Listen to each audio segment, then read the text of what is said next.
Graveyards, however, I think there's something rather beautiful about death.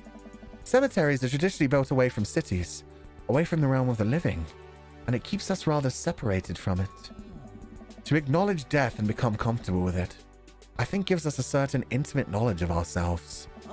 To sit amongst generations of those who came before us, to be truly alive in the midst of such death, brings me great comfort. Death helps me appreciate life, to savor every second. That's good. It's a good line. Yeah. Yeah. Memento mori. Remember always that you will die. That keeps you living right.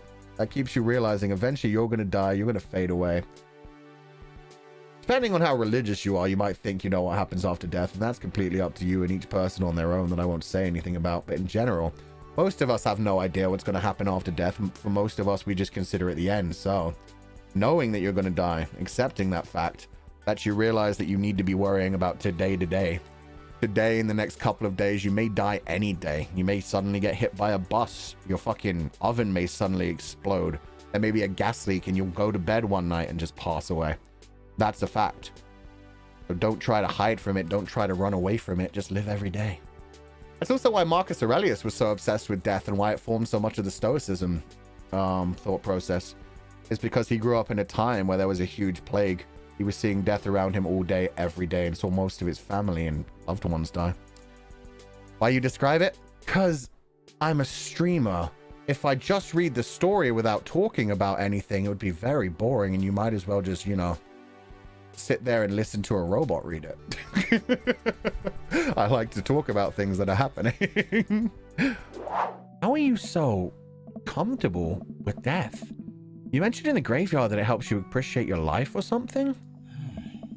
I've experienced several losses over the course of my life, and I truly believe the only manageable way to cope with it is to accept that death is simply a part of living. It's the single universal truth for every human who's ever lived. I'm going to die, you're going to die, and life carries on without us. I'm not afraid of death. I believe it is a waste to spend your life dreading the end of it.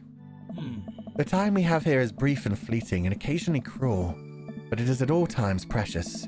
To stare death in the face and live despite that, I think is a noble existence. Let's save the mourning for the dead. Aww, I like that. That's good. Dream daddy. Who is gonna be your dream daddy?